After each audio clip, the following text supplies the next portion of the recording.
Welcome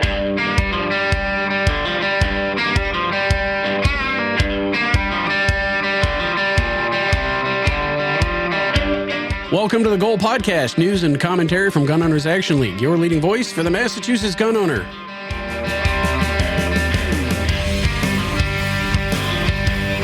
I'm Jeff. Across the table, Garrett. What's up, man? Moving through the week. It's Tuesday. I feel like it's starting to warm up a little bit, and then it cools off a little bit. Clock's changed, so now it's dark when I go to work, but it's light on my way home. So, so we're moving in the right direction anyway. I don't know. It gets me excited because that means spring turkey season's around the corner. That it is. I've already ordered the stuff to make the sausage and the casings. And so you're anticipating a productive season. Front loading. If I got to run one over with my car, I'm putting the turkey in the freezer. So was it Lou? Lou sent me a text, called me, I think it was yesterday. He was like, so what hunting season is open right now? And I really had to think about it. And I was like, I had to look it up. We're in that weird period right now where there's nothing open. Yeah, there's a small gap. We're like right in that gap. Yeah, there's actually nothing going on right now. Not even like fur bear, nothing. Nothing's happening right now. That's all right. I mean, so now's the time to stock up on ammo. February's a crappy month anyway. Yeah. But now getting into spring turkey season, it's like all the turkey ammo's getting off the shelf. So all the stuff that's left is the super expensive $9 a shot. $9 a shell. So now would be a good time. Start stocking up on that ammo for the fall. Yeah. Get those. Oh yeah. Get that stuff. Other bird loads. Get your, start looking for deer shells. Yep. Oh yeah. Because right now I'm finding like the slugs. Oh, that plenty you guys of slugs like. now. 20 gauge, 12 gauge, like that's all bumping back up on the shelves, and it's reasonable price because that's turkey not loads right that now. you can't find. Yeah. So. Got to shop in the off season. Yeah, that's it. That's to me. But not very good at looking ahead. I'm usually Thanksgiving weekend scouring the shelves for slugs. Hey, and your local gun shop appreciates your business. That they do.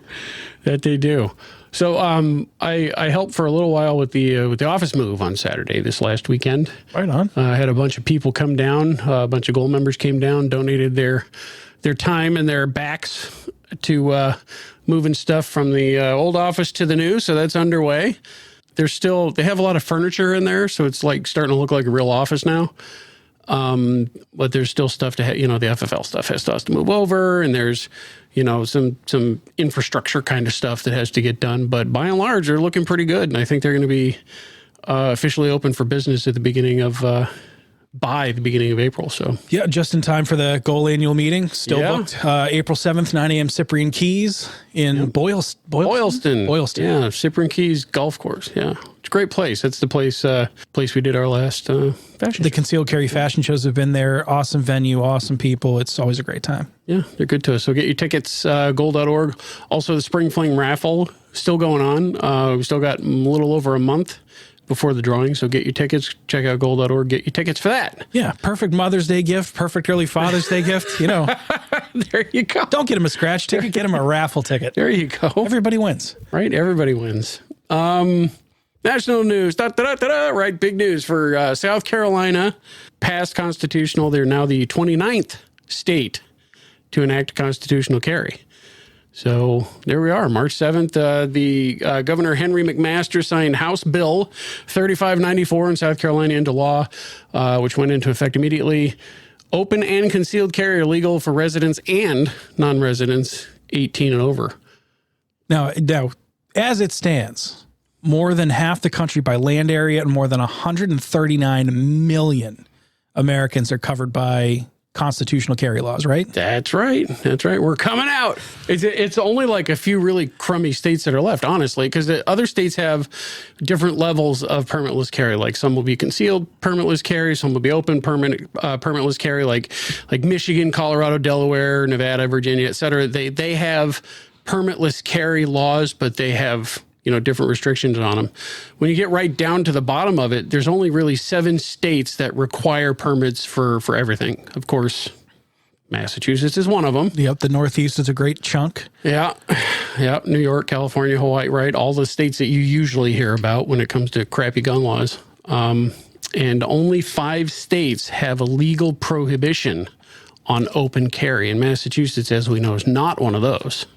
Technically legal to open carry handguns, or firearms, as the state likes to say, for now. But not long guns. Exactly. Although open carrying long guns is a no not legal unless you're engaged in parading, hunting, or hunting parades.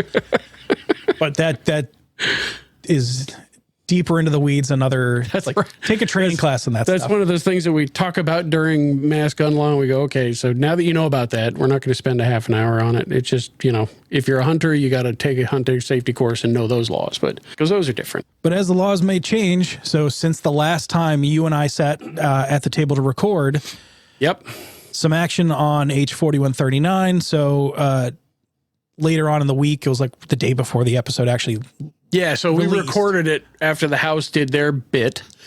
And then a few days later, right when the previous episode was getting ready to release, the Senate had their meeting. The Senate has announced who they selected for their committee members. So it is Cynthia Cream. Of course. Kind of figured that was going to happen. Of course. It was her trash bill to begin with. Yeah, and she's always been, in the mix of people filing anti-civil rights bills. Yeah. Never it is what it is. Attack on the Constitution that she didn't like. Joan Lovely, 2nd Essex. You can take 5 guesses on where she's going to fall on it. Yeah. But, she's actually, I understand it. Now, this is like third-hand information. I understand that she's got a license in LTC, but I don't know if it's true or not, but it's like, third-hand information. At any rate, it didn't stop her from voting for the bill when it came up. Right. And then Bruce Tarr, token R in the group. And quite frankly, at this point, no friend for the bill because he voted for the Senate version. Well, yeah. So as a matter of fact, given those 3 folks plus Michael Day, Carlos Gonzalez, and Joe McKenna from the House side of things, of those 6 people on the conference committee, only Joe McKenna, only one person voted no on their respective pieces of legislation.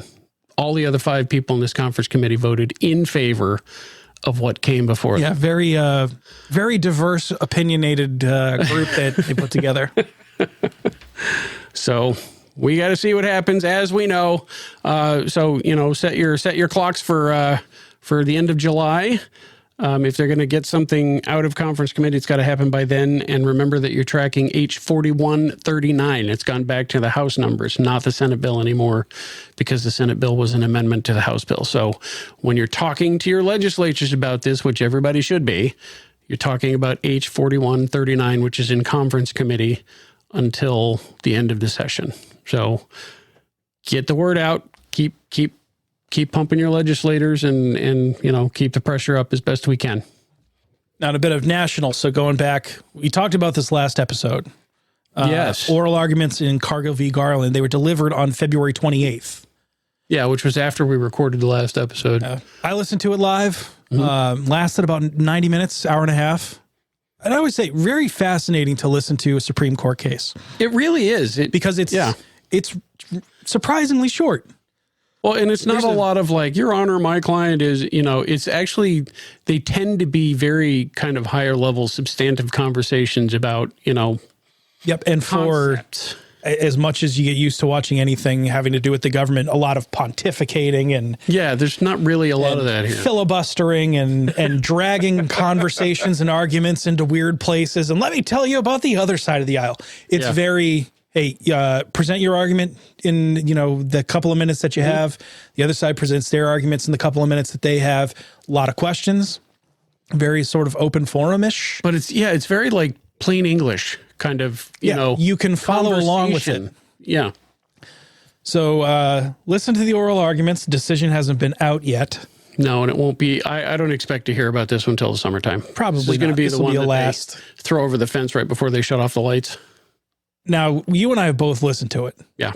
And my reaction, if I have to give my reaction, I'd say Cargill's attorney, Mitchell, gave it the old college try. So he's Solicitor General for Texas, right? I'd say A for effort. I'd give him a D on execution. Yeah. Because, in challenging the ATF's redefinition of a machine gun to encompass bump stocks, I think he allowed it to get too far into the technical nitpicking of what the definition of a trigger is and what would constitute a function of the trigger. Like, it gave me that very I was thinking exactly the same. that vibe that that Bill Clinton, the Clintonian quote. It depends on what the meaning of the word is. Yeah. Yeah. But, the reason they were there, the real constitutional question at hand, I think they had to prove two things, which they never really talked about in the case. Yeah. Was, does the ATF's redefinition of a bump stock as a machine gun unto itself constitute a change in law?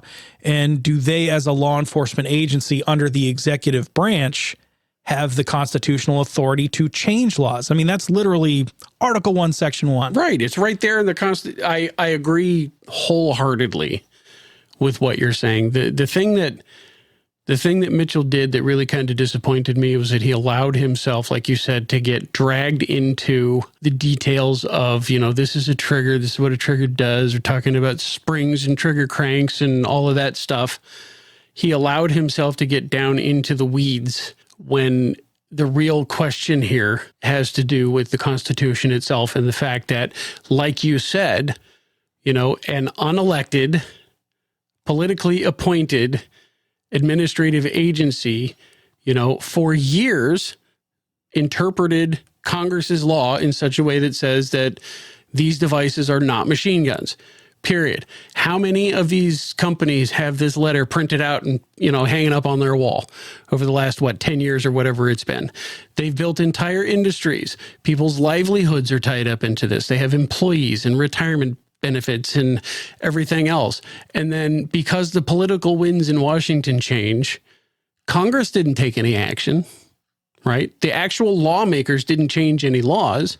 The administrative agency itself decided all by itself, apparently, wink, wink, but probably with some pressure in the back door. But they had a comment period, though. Yeah, right. Yeah. You can tell us how much you're not going to like what we're going to do anyway. But after all of that, they literally, and without explanation, just completely reversed their previous position. So everybody who built a business on this, everybody who bought one of these things in the full light of knowledge that they were not machine guns, everything's legal, everything's above board, because everybody did what they were supposed to and went to the ATF and said, this is cool, right? And the ATF said, yep, you're good to go. So everything was predicated on that. And now all of a sudden, for political reasons, the ATF says, well, actually, we were just kidding. You're all felons. Yeah. And you're all subject to prison terms now. Because it's applied retroactively. Yeah. As a libertarian, this stuff makes my blood boil. We can talk about Chevron deference and allowing administrative agencies to have the benefit of the doubt when it comes to translating the technicalities of Congress's law. That's a different thing. I'm not a fan of Chevron deference. I think if Congress is writing laws, it's their freaking job to get it right. It's literally what they get paid to do. But, barring all of that, yeah, it's a basic constitutional issue for me. The lawmakers did not write a law that made these things illegal. A politically appointed flunky in his department suddenly decided that they were illegal, and now everybody who in good faith understood that they were good to go is now a felon under threat of prosecution. Absolutely. And I think even under the light of Chevron deference, I think if you're a fan of Chevron deference, which essentially means, if there's gray area in the law, the regulating agency can kind of make those decisions instead of having to, it's essentially government laziness. Instead of having to go back to the legislature and do a whole process delegating their responsibility. What is it, 700 and something thousand pages of the Federal Register? It's ridiculous. Yeah, and it doesn't make sense to have to create a law about every single specific nuanced scenario of everything into the weeds. But if you're going to rely on Chevron deference, I think that makes an even stronger argument for how much this constitutes a change in law, because you're essentially saying, hey, if we have to rely on this regulating agency for guidance, their guidance was you can build a business around this. Yeah, you can sell it. You can have it. It's totally fine. And now suddenly people have 401ks and people bought shares and people. That's right. People bought houses, put their kids in school. This is it's and to all of a sudden retroactively yank that rug out from under people. I think reprehensible that to me. impact alone supports the argument that this does constitute a change in law. And I think you're 100% correct that constitutionally speaking, they don't have the authority to do that. But this is the major pitfall of Chevron deference. If you are allowing these, unaccountable, unappointed political, appointees to interpret Congress's law to such a degree that they can decide on a whim whether or not somebody should go to prison, that's not in the purview of an administrative agency. That's law, and that's Congress's job. And if they can't do their goddamn jobs right, then maybe they ought to step out and not do it at all. You're not going to get any argument from me. So many people have lost their livelihoods over this, and it's like such a stupid thing. And yes, I hear people, clamoring from the background going, it's just FRTs and it's just trigger cranks and stuff. Who cares about that stuff? It's not the devices that I don't own a bump stock. I don't own trigger cranks. I don't own FRTs, any of that and stuff. frankly, they weren't even that popular until it's 100% until it became a thing. It's 100% the Streisand effect in full. Like we could almost rename the Streisand effect the bump stock effect. Nobody cared about them until nobody cared really until cared. It became they were a thing. A gimmick until, and they are gimmicky. Whatever. If you like them, great. That's fantastic. I shot one once. It was fun. Force reset trigger. It was fun, but it's not something that I would ever do, to my own gun. But so if that's your thing, go to it. Like I said before, I'm a libertarian. You do you, I'll do me. It's the fact that government just reaches down into your life and says, oh, guess what? You're going to prison for this, even though I said it was cool yesterday. Sorry. Yeah. That's what really gets my back hair up. Well, that kind of stuff gets me swearing. That was the issue with the argument. So we're going to have to wait and see how the decision works out. Yeah. I would seriously hope that a majority of the justices can look beyond the technical mumbo jumbo. I'm hoping, but I look at the broader constitutional issue, but it at the same time, they can't be making decisions based on arguments that weren't made. Yeah. I mean, right. Well, yeah. And you kind of don't want them to either. No. From a principled perspective. So, I mean, there were a couple of good points. Like I think it was either Alito or Roberts was like, your average person's not going to go read the Federal Register, in order to keep up with all this crap. And they're right. Yes. That talked about the ATF notifying people appropriately and what that means. And but then you start getting into the exact same thing that Maura Healey did with the assault weapons thing. Well, now it's just guidance. We're not trying to jam people up. So it's not like we're going to put anybody in prison. We're just going to confiscate. Well, guess what? We're going to take your stuff. And then you're going to be on, another list or God knows what. But guess what? Here we are, 7 or 8 years later now. And what's the state legislature trying to do but codify that bull crap that Maura Healey did in 2016? Exactly. So they just want to have you by the short and curlies as long as they can. Yeah. We are not going to prosecute you out of the goodness of our hearts. Go on, live your life. It's like, you know what? Screw you, pal. You're supposed to work for me. But anytime we want you, we can reach out and get you. Yeah, that stuff really, really gets under my skin. I hate that. But you're right. The Supreme Court can't really rule on what wasn't argued. It's going to be tough.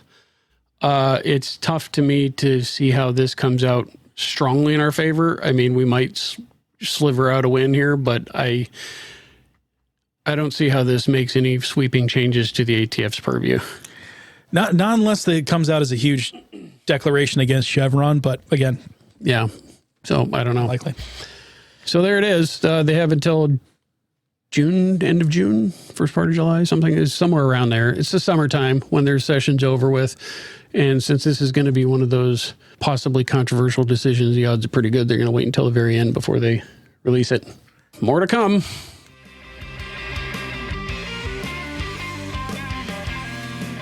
Well, another court news. So we talked about the Alec Baldwin trial, and we did mention that the armor from the Rust set, where they had, I guess you could argue, a negligent discharge. Yep. However you want to look at it. I would say negligent discharge. Yeah. I don't think there was any intent of someone wanting to. Oh no, I don't think so either. Nobody intended for the gun to go off. But that's what somebody still. Production armor Hannah Gutierrez Reed, armor for the movie Rust, was found guilty of manslaughter for the onset shooting, where a prop revolver discharged, killed Helena Hutchins, injured film director Joe Silva. She was charged back in January of 2023.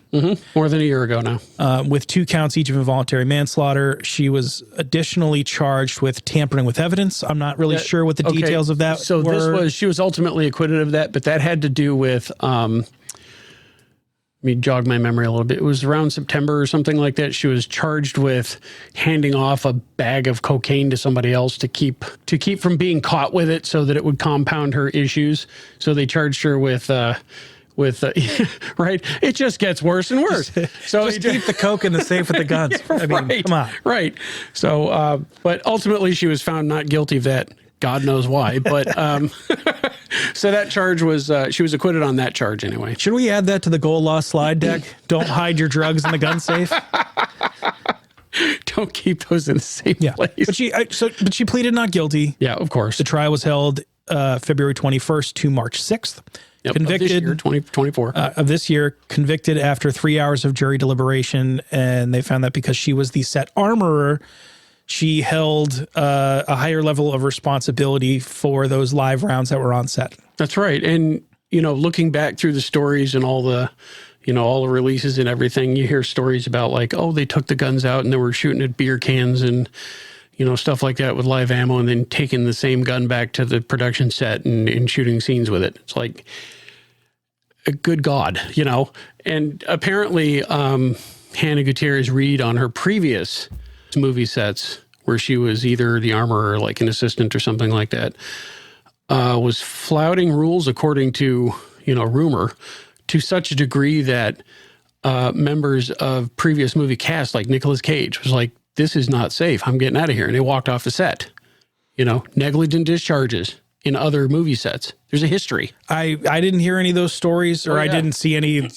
substantive evidence to say it was definitely true or not true. That's one where I think that's what's being reported. Sometimes when a story gets some legs, all of a sudden people go, oh, I remember this. I remember that. Who knows? Yeah, who knows? But any case, she faces up to 18 months in prison. A whole year and a half. Is currently in a New Mexico detention center awaiting sentencing. So this is the second conviction related to the Rust shooting. Assistant Director David Halls pleaded no contest. So I don't know if that technically counts as a conviction. It is. To a charge of misdemeanor negligent use of a deadly weapon. All right. You're right. It's not a conviction, but it's still a guilty finding. Sentenced to probation and a fine. Baldwin's own manslaughter trial is set to begin in July. Right, because he was charged with her back in January of last year, and then the DA decided not to charge him. They withdrew the charges, but left the door open pending more information, further analysis, some forensics that they wanted to do. Forensic stuff on the gun, et cetera. And then they reinstituted charges, I think, in January this year. So we'll have to wait and see on that trial. Yep. So Hannah Gutierrez-Reed, she's the stepdaughter of respected movie armorer Thel Reed, who himself became one of the 6 so-called combat masters at Jeff Cooper's Leather Slaps back in the old days up in Big Bear Lake in California. It's unfortunate. I mean, obviously it's unfortunate because people were hurt and killed. That's really terrible. But it brings up questions about, if I can spend $100 million producing a movie, why the hell am I using actual, can Hollywood really not come up with something that's safer for people who don't know how to handle firearms to use? I mean, you might want to call it like an unpopular opinion, but I think when you look at the scope of Hollywood's history with firearms, the number of action movies, the number of firearms that have been used, the number of blanks that have been fired, their track record for safety with firearms is fairly exemplary, in my opinion. Overall, yes. Yes. So much so that when incidents happen, they're generally pretty notable. It's pretty notable. Yeah. It's a huge news story typically. Yeah. So the track record is not terrible. Yeah. So, however, but maybe this is an example of how familiarity with firearms can lead some people into a position of complacency. And think that, I can kind of skirt some safety rules and, I can maybe do some things that, maybe I didn't used to do, but now I know. But, ignorance and carelessness, right? Hannah Gutierrez-Reed is not ignorant. Yep. Don't keep your live ammo next to your snap caps, I guess. Yeah, right. If you're going to hand a gun to an actor, maybe make sure it's empty first. Just a thought, So anyway, we'll see how this goes going forward. Did you see this study? Now you and Mike and I have a little chat, a text chat thing going on. Separate chat group. Yeah, most of what goes on in there is unfit for public consumption, but we do talk about gun stuff. Yes. So I found this one. I sent it to you guys, and you had a lot to say about it. So this one very recently came across an article that says that a study has found that firearms ownership is correlated with increased lead levels in children.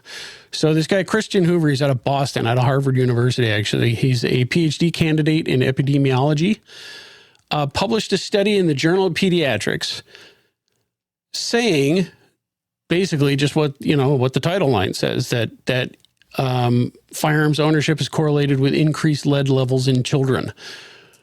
So what I found interesting about the study, now I'm not a statistical guy. My statistics classes were a million years ago and we were still using abacus, but this guy, I took stats in college you had to take it.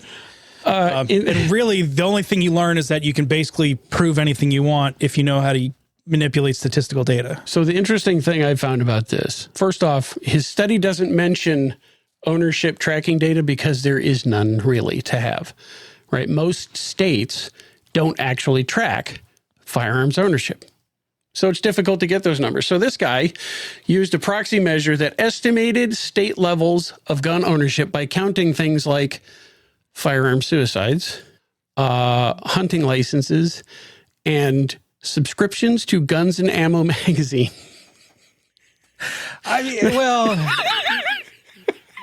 I guess if you were going to extend an olive branch, I don't know very many people who subscribe to Guns and Ammo that don't own firearms. Who also have a subscription to the Atlantic. That's a pretty weak tool to estimate gun ownership, firearms ownership. Yeah. And in a way that you can cross-reference that with anything else. With any kind of positive correlation. Yeah. So the same gentleman previously published a study that was focused in Massachusetts. Now in Massachusetts, he was able to get LTC data. I don't know how, because that's supposed to be all secret, right? I mean, I was told by the state that they don't release that stuff. Well, we know. I'm laughing because we goddamn know better. And there's an ongoing lawsuit as far as I know. And there's a lawsuit pending because of that. But the state does release. So this is how they correlate this data together. The state does release the number of permits that are issued per town. Yeah. So he took this information. He said he basically came to the same conclusion, right? He said that in towns where there's a lot of LTCs, children in the communities, the wording here is careful, and I want you to think about this and expound on it a little bit. What he said, or what he found, was that children in communities with lots of LTCs are twice as likely to have elevated blood lead levels as those that don't have a lot of LTCs. Which this is where language really starts to matter. Yeah. And this is why it's so important. This statement stuck out in a bigger picture when people talk about the censorship of speech and people talk about enforcing others to use specific kinds of language. In my background, educationally, came from the forensics world. That's what my college degree is in, and you learn about how you testify about things, and what you say is incredibly important. Specific the words that you use. So to say that people are twice as likely to have an elevated blood lead level as those without, elevated compared to what? What's your standard? And is that elevated above and beyond the safe acceptable limit? Well, to be fair, they say that there is no safe limit. Lead has no minimum safe limit. But elevated covers a lot of territory. But everybody is exposed to lead in some way, shape, or form at some point in their life. And it feels, this statement feels, I don't know how to put it the right way because I don't have a statistical background, but it feels like second order to me. the claim is that children in communities with lots of LTC are twice as likely to have elevated blood levels. Not like it's a finding across the board or anything else, but they're statistically more likely to have elevated blood levels in towns where there are a lot of LTCs. It's hard for me as a non-statistician to parse that out. It seems like there could be a whole lot of different reasons for that. It's one thing to see a correlation in data sets. It's another thing to conflate correlation with causation. And this person is trying to then make the leap that when you go to the range and the clothes that you wear come into contact with something you have at home, and then the kid touches gets in the carpet and all of that stuff. Started making wild logical leaps of how one is attached to the other. Yeah. And one of the things we talked about, so in the chat group, is send you guys a link, and I love that. I was playing around with that website. So I used this website years and years and years ago, writing some college papers, which is how I remembered it. If you just Google spurious correlations, that was funny. It takes you to a website. It's like tylervegan.com, something like that. Yeah. It's a safe website. It's not anything weird. Right. But the whole point of it is to show what a spurious correlation is. Data sets that show, visually you look at it and it looks absolutely correlated, but but it'll be two of the most ridiculous things, like yearly. So this is one from just from the front page of the website. Yearly total gross income of U.S. farms correlates with Google searches for, quote, "who is the doctor?" End quote. If you look at these data sets on graphs, they match up perfectly. Yeah. So you go, great, they correlate. But this other, like the next one down, popularity of the first name Monica correlating with the marriage rate in Nevada. And the data trends, I mean, right down. It looks perfectly like, correlated. Oh my God, it's a perfect match. But the point of all of this is to say that just because it's a perfect match doesn't mean that one thing has anything at all to do with the other thing. Correlation and causation are not the same thing. One of the lessons that you learn is you can prove anything with statistics as long as you're willing to ignore the data that doesn't support your point. Sure. So to say that there are elevated lead levels in a town that has more LTCs than elevated lead levels in another town. Yeah. Well, it ignores a lot of other possible causes. Like the town infrastructure. Right. What are their pipes like? Is it an industrial town because blue collar people tend to have more LTCs? There's a bunch of other reasons. So who the hell knows? And when you're using such a loose metric for evaluating firearms ownership as guns and ammo magazine subscriptions. Yeah, I love that part. It's like, what does that even mean? How you set up your data set.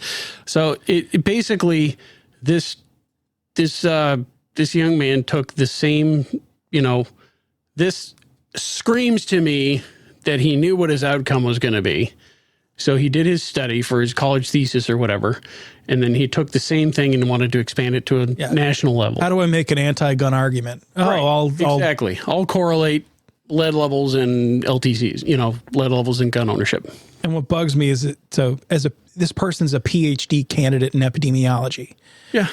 Yeah. And Harvard. Of course it's Harvard. Harvard.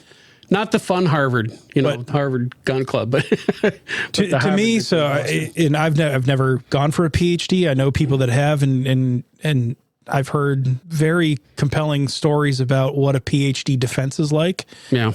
If this person receives a PhD with that loose of proxy measures for how they're going to cause this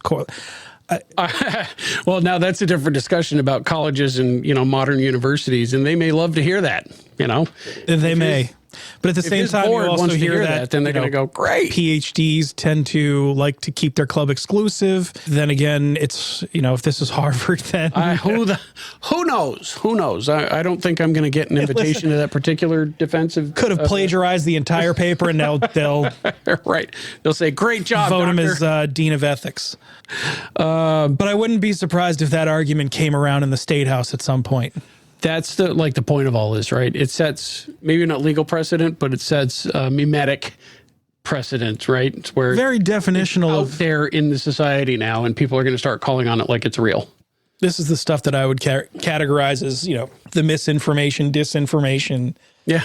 Yeah. Part of the system. Yep. I came across the piece. I guess we should have talked about this earlier when we were talking about the H.4139, but the Taunton Daily Gazette. Did you see this article? Basically, it's a statement on H.4139 or what, as it was at the time when it was in the Senate, the Safer Act. Safer Act. Yeah. I hate that. But anyway, it's out of the Taunton Daily Gazette from March 6th, and basically talks about support and criticism of the Senate's gun bill, and that people in Taunton are basically up in arms about it, as they kind of should be. You know, Rep. Carol Doherty out of Taunton says that she's received hundreds and hundreds of messages from Taunton residents about the issue. She says gun rights advocates are very good at organizing, which, hey, guess what? Thanks for the tip of the cap. We appreciate that. That's what we do. But, then they get, thousands of members, Taunton Rifle and Pistol Club are saying that this is ridiculous. You can't do this. So the whole article is basically a bunch of back and forth kind of pushback against the Senate and the House bill. Check it out. I just thought it was interesting to see that little local piece centered around Taunton.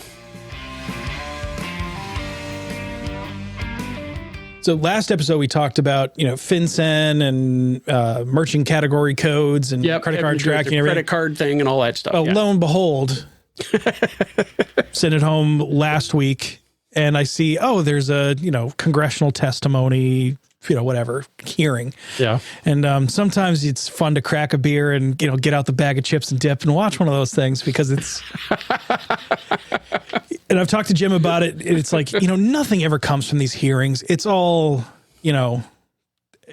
every person gets 5 minutes to ask a question of the panel, and they spend 4.5 to 5 minutes talking about their position and blaming the other side of the aisle. And then they sort of ask a half-assed leading question. Right. And it doesn't really ever go anywhere because, it's all about getting the tweet now. It's about the... Yeah, it's all about the clap back, the retort, the soundbite, the whatever. But this is so March 7th was the hearing date, but it was part of the congressional hearings on the weaponization of the federal government. And this specifically talked about government's collusion, not with foreign entities, not with anything else, but with what they call now big bank. Big bank. So big money. Right. There's big pharma, there's big tech, and now there's big bank. Big bank. And they were discussing the fact that, FBI whistleblowers from the Boston office of all places, so sort of local, were the ones that had received the information on Bank of America, listing any customer who made purchases in the Washington, D.C. area on or around January 6th. So day before January 6th. January 5 to 7, 2021. Did something happen in Washington? It was mostly peaceful from what I heard. Yeah, that's what I heard. That's right. But that was it. Then it was corroborated by a bunch of people. But it was overlaid with individuals who had any purchase data for weapons and weapons-related vendor purchases was how they put it. So kind of as a follow-up, I was reading the report afterwards, and information continues to come out. But it indicates rather clearly that the FBI has been and is continuing to build profiles on American citizens and allegedly now using artificial intelligence. Gotta love it. Based on your banking transactions and financial reports. And this is being done completely, without warrant, without transparency, without oversight. And this is through an entity called the Domestic Security Alliance Council. How's that for a little 1984? Yeah, right. Right. The Ministry of Black Magic Domestic Security, right? Yikes. This is apparently a partnership between FBI, DHS, and 650 plus of the largest companies in the world. It represents 2/3 of United States GDP. Jesus. And they use a controlled access portal to quote unquote share information. Lovely. So lovely. One of the reports that Congress got was called a liaison information report. And this outlined that, this is straight from the report, the potential for shifts in various policies many domestic violence extremists may perceive to oppose or threaten their ideological goals and agendas or feed into existing narratives many domestic violence extremists subscribe to regarding the U.S. government's exercise of power, influence, and initiatives, possibly including firearms legislation, the easing of immigration restrictions, and new limits on the use of public land. So if you were curious about any of those things, you're a domestic terrorist and you are subject to basically surveillance. So if you oppose firearm legislation, if you donate money to Second Amendment organizations, if you make these purchases and you shop at these places, they're building profiles on you. Lovely. So the question, I mean, the question, which, geez, they didn't think to like really dive into during this whole hearing, is how the hell is this legal? And since when is the federal government a little bit more concerned about what was legal? It gets a little bit more when you read the committee report, which wasn't terribly long. It's a pretty boring read, but so there's a thing called the Right to Financial Privacy Act, and that generally protects your financial records, as an individual, unless the government authority has a warrant or subpoena. Like this is straight. Yeah. Leave my stuff Fourth alone. Amendment. Yeah. You are secure in your effects and papers. Yeah. Exactly. However, there are exceptions in some cases where the FBI and FinCEN, so the Financial Crimes Enforcement Network, can access your records without any legal process or notice, i.e. voluntary notifications from the banks themselves for anything that the bank deems might be relevant to a possible violation of statute or law. So essentially, that covers a lot of territory. As long as the bank willingly gives it over, it's okay. It's totally fine because that's a copy of the bank's transactions. They gave it to us. Now, under 2001, under the Patriot Act, FinCEN can, at the behest of any law enforcement agency, any local, state, federal, international, whoever, can contact all 16,000 plus financial institutions under their purview to locate accounts and transactions of any person that may be involved in what they deem to be terrorism. And as we know, terrorism has taken on a whole new definition in the last couple of years. Now, if the financial institution identifies a positive match, it reports to FinCEN the name, account numbers, transaction history, social security numbers, taxpayer ID, passport number, any identifying information they have about that individual, and that all happens without any judicial involvement or oversight whatsoever. Wow.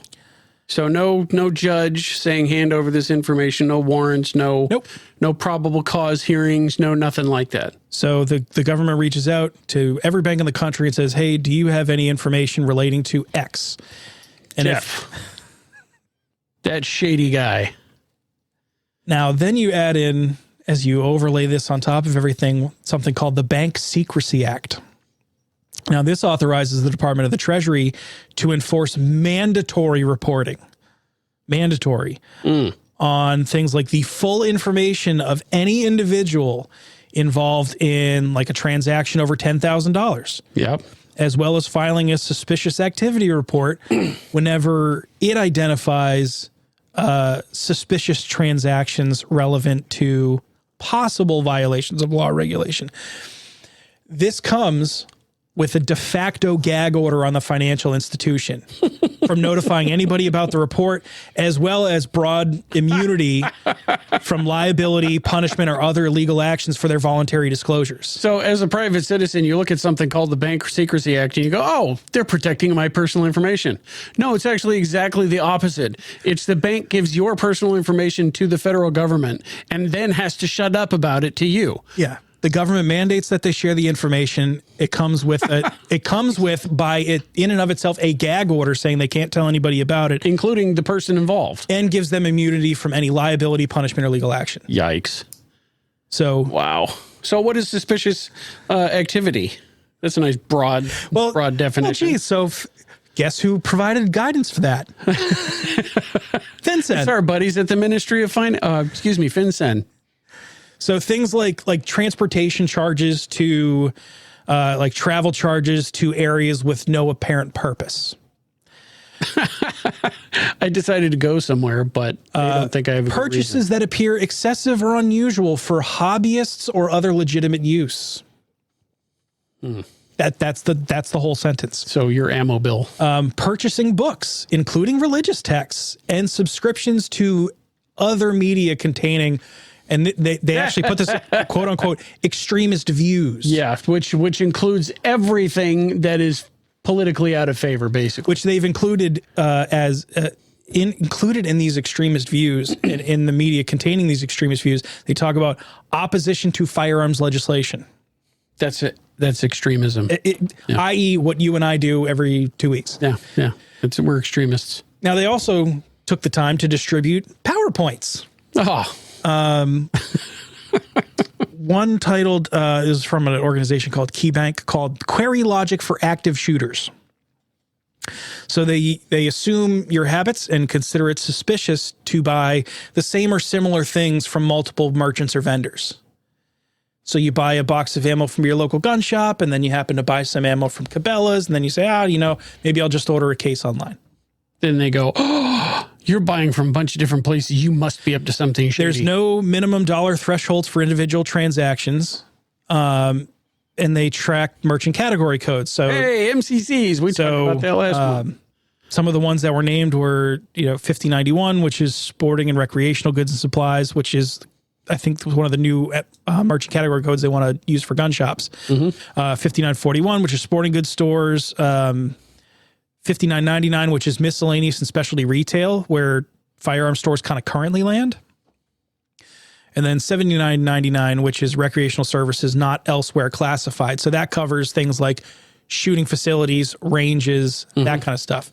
It included keywords like Bass Pro Shop, Brownells, Cabela, cheaperthandirt.com, Gunbroker, MidwayUSA.com, Numeric Gun Parts, Optics Planet, Sportsman's Guide. Not Larry. They said that within a 60-day period, someone who shops at 5 or more merchants with an aggregate purchase total of $2,500 and a number of transactions, it's 50% of the total transactions by the customer aggregate amounts. Yeah. That you are essentially flagged as being suspicious under this active shooter guidance. That's like a Tuesday. So I thought about this and I said, okay, so let's say you go, hey, I want to get into long range shooting. Hey, I'm getting older. I don't want to run and gun anymore. I just want to get down in a bag and dump some rounds out at 600 yards at Devon's. Go punch some holes in paper. Okay, so you go to Bass Pro and they say, hey, I want to buy that Sig Cross rifle in 6.5 Creedmoor. And they go, great, would you like to open a Bass Pro credit card? And we'll give you any purchase you make in the first 30 days, 0% interest if you pay it off within 2 years. What the hell? And you go, oh, okay, cool. I'll get the Bass Pro credit card and I'll dump it on that. I'll pay it off in 2 years, 0 interest, no big deal. So Sig Cross rifle, $1,600, Bass Pro Shop. Well, you've got to put a scope on that. So why not, something middle of the road, a Vortex Venom, $700. Ordered from Vortex. Fantastic company, fantastic warranty. Love them. Great customer service, et cetera, et cetera. If they would like to send me something. But okay, so you buy your scope for $700. You get a set of rings from Midway USA for, decent set of scope rings, $100, give or take. Yeah. And you get a case of American Eagle ammo, 6.5 Creedmoor, 200 rounds, however much it is, 250 rounds, $230. And let's say you order that from Target Sports and you buy a spare magazine from the Mag Shack for $35. Did any of that sound like you are going to become the next was evil, awful person? Suspicious or extremist? Yeah. However, you would be flagged under this because let's say I participate in goal, I have a membership and I buy a raffle ticket every once in a while. Oh yeah. Well, you're now supporting. Yeah. You're against organization. You're against the government telling you that you don't have rights anymore. Yeah. So that means you're an extremist. Therefore, you're a political extremist. So now that you've been flagged, they also went and said, we have suggestions for investigators. Yeah. Suggestions for investigators for other factors to include things like purchases or subscriptions to covert or secure communications equipment. So like if you have a VPN subscription for your home computer or you engage in online gaming where the communications, talking, chat, whatever is encrypted. So like WhatsApp for your phone, anything with encrypted communication, what they feel might be excessive transactions, which includes political and religious donations. So if you donate money to your church or to a political campaign, regardless of what it is, And then it gets into, and this was, I thought, crazy, life stressor indicators, where I don't know how they would get this information, but yeah, how the hell do they even know this? whether you've had recent legal or medical expenses, recent legal or family status changes, any recent health challenges, recent changes to your payroll deposits. There goes that bank information again. So, have your direct deposits changed? Or have you all of a sudden, maybe you're not getting direct deposits anymore? How much debt you're carrying? Yikes. Which, by the way, I don't know if anybody noticed the economy for the last few years, but credit card debt kind of crummy. Credit card debt increased by $45 billion in Q4 of 2023 alone. Everybody's debt has gone up. Yeah. Like, I think the last time I saw the number, the total credit card debt carried by Americans is like $1.3 trillion. Yeah.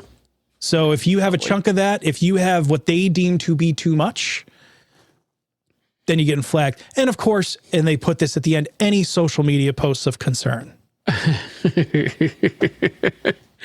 So that answers the question about how they get a lot of this information. They're tracking social media posts, and you say, oh, guess what? My status has gone from married to single.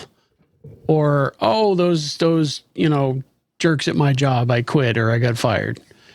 Suddenly stuff like that becomes more reason to suspect you of being an. Oh, yeah. And there was a lot of stuff in there. And for the sake of not turning this into a reading of the whole report, do you have a GoFundMe? Do you donate to GoFundMes?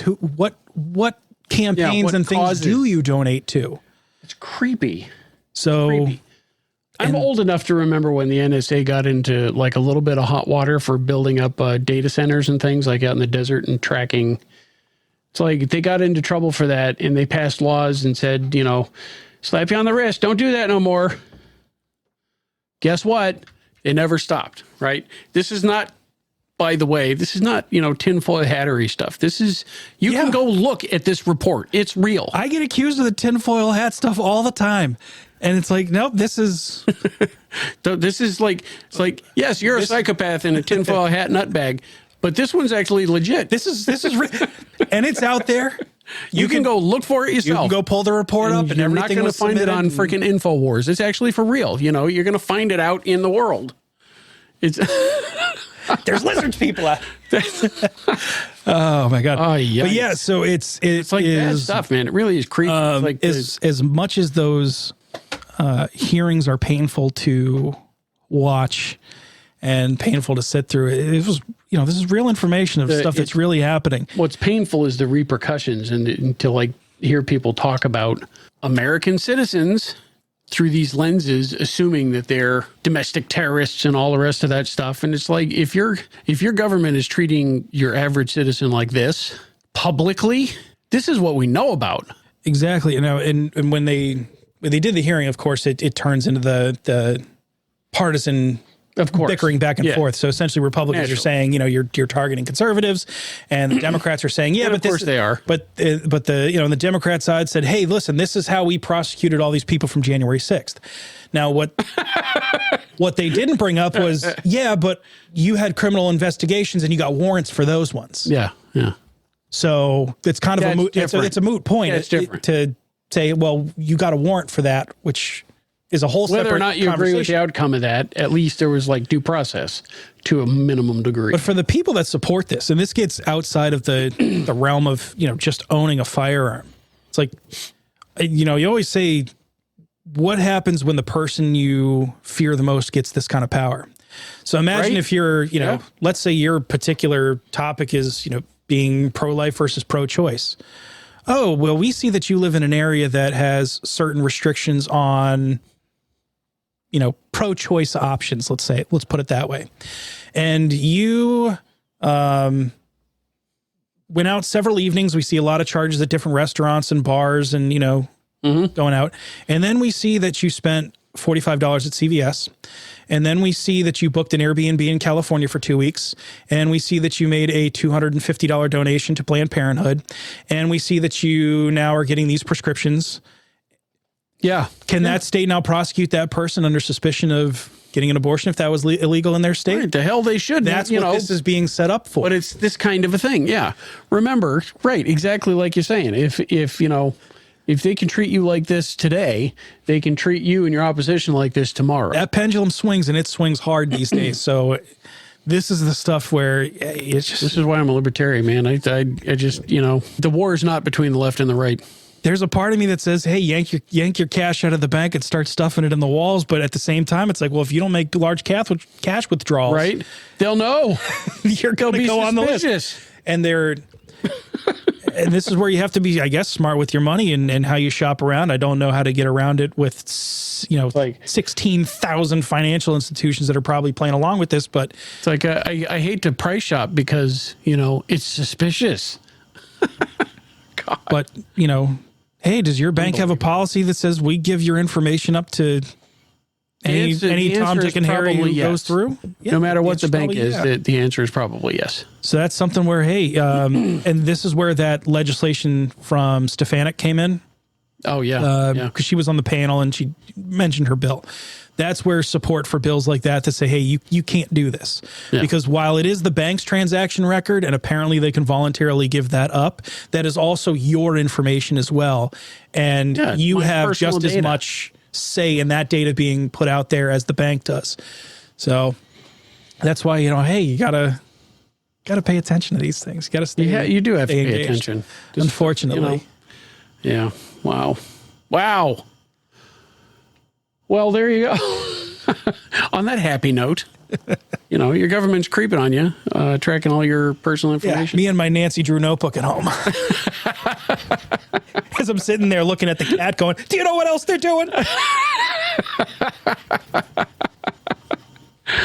Oh, man. Slowly. So follow up. Last year we had Ben DeWalt on here, and we got talking about Cloud Defensive. Yes. As kind of a joke, I went on Amazon the next day and I bought the Cloud Defensive Chicro flashlight. That little. I remember you being very happy with it. I was, until recently. Unfortunately, it has passed away. I mean, it was only $25, so whatever. But for a $25 flashlight, and I mean, for the amount that you use those little things. Yeah. So it unfortunately only survived about 8 months, and then it stopped taking a charge, and eventually the battery died, and it'll stay. The red charging light will just stay on forever. So, it could be only as good as the battery that's in it, Right. Maybe it needs a new cell. Maybe the charging circuitry is crapped out. I don't know. But anyway, that light passed away, and I got one of these. It's a Streamlight. That one's a Streamlight admin light. Roughly the same price. Yeah. So it's a little admin light. I do like Streamlight's clips. I do too. Their pocket clips are very well designed, and it's designed in a way that you can clip it into a pocket, either or like on a hat, lens down, lens up, or you can stick it on the bill of a hat and use it as a little headlamp. They're pretty slick. Yep. So that's the next iteration of the ongoing admin light saga. I know everybody's on the edge of their seat, so Well, since we're talking about lights too, I just dove into purchasing a thing from a company called 100 Concepts, and it's a lens cap for your light. If you run like if you run a weapon mounted light and a rifle, shotgun, it's a pretty clever little setup. It's essentially a little cap, and it comes with some elastic cord that you have to tie it through the pre-drilled holes in the cap, and then you loop it through the mounting hardware for your light, and it comes with a little Ranger band to hold the whole thing together. So when your stuff's in the safe, or when it's in transport, or if for whatever reason you were out somewhere and you didn't want to have a negligent light discharge, or you didn't want to have something big and reflective on the front of a firearm for whatever reason, premature discharge, you can have this cap on there and it flips right off and your light goes to use. It's right on. Okay, so that's a thing. That's a thing. It is a thing. Not the cheap. I mean, they're not terribly expensive, but of course you can buy a whole bunch of them. But yeah, fun little thing to play with. I'll have to bring them over and check it out. Right on. Got to protect those lights because they're not. Good weapon light isn't cheap. No kidding. I should say good firearm light is not cheap. That's right. It's a firearm mounted light. So I did buy a stream light for my PX4, which I got mounted up. It's pretty cool. I'm waiting on my holster to come in. I bought a range holster, like a range competition holster from JM Custom Kydex. Okay. And so I ordered that a couple weeks ago. I just got the email like today that it was on its way. So, And you going outside the waistband? outside, yeah, I just wanted it for the range. I am going to, since I have a light on the gun now, I am going to have to get a new IWB holster if I'm going to keep the light on it. So that's a whole new world, right? Add yet another holster to the holster drawer. Yep. It's not just the cost of the light. No, it's not. It's not. You got to redo your whole setup. So the holster that I have coming from, the new range holster is supposed to be built for that stream light, for that light in that gun. So that should just work out of the box. And unfortunately, yeah, there's not a lot of cross compatibility, and that's why it's a big deal when a company comes out with a new light and they say it's compatible with our old holsters. You're like, thank God I don't have to buy a new holster. Yeah. Well, speaking of holsters, just in general, right? And we talked about this. Is I'm running a PX4 Storm compact carry, which is a fantastic gun, but it's not a Glock 17. That it is not. I could buy holsters for Glocks all day long in every flavor, but it's a little harder finding one for a Beretta PX4. It's one of the reasons why I stick with Glocks the way I do. Yeah, so be it. Not that the guns aren't great, but they don't do anything. There's so many great guns out there. I don't think Glock really does anything that much better than anybody else at this point. It's just the sheer volume of aftermarket support. Yeah, everybody, any holster manufacturer in the country, makes a holster for a Gen 4 Glock 19. Yes. Or, in the Glock 17. It's like the old, what is it, J.C. Whitney or whatever. You could build an entire Jeep out of a catalog, out of, non-Jeep manufactured parts. Exactly. So, that is one of the things to consider in the long-term scope of firearms ownership. I wouldn't say necessarily make that your, hill to die on, so to speak, for your first firearm. But, in the long term, what's your strategy and plan, and how easy is it to get holsters? How easy is it to get a light that's compatible and then get the holster that fits and then get to this and get to that? Setting up the PX4, even though it's a fantastic gun, it's a bit of a research project. So, but hey, labor of love for you. Yeah. It is a fantastic firearm. I do like it a lot. And, Langdon Tactical makes just an absolutely phenomenal PX4. So yeah, they did a good job with it. It's really nice. Yeah, for the folks that still want that double action, single action feel, that they want that traditional hammer on there, and it's hard to beat. Nope, nice fat grip, great recoil. It's a good gun. Anyway. That's it for today. Thanks for listening in. Be sure to subscribe to the Goal Podcast and check us out on Facebook at facebook.com/Goal Podcast MA, on YouTube at the Goal Podcast, or on Twitter at Goal Update. To join Goal, visit goal.org and click the Join Renew button right on the top of the homepage. If you have a topic you think we should cover, if there's something going on in your club or town, or if you have a question for the mailbag, shoot us an email at goalpodcast@goal.org. The Goal Podcast is a production of Gun Owners Action League of Massachusetts. The views and opinions expressed are those of the host and guests and do not necessarily reflect those of Goal, its staff, or affiliates.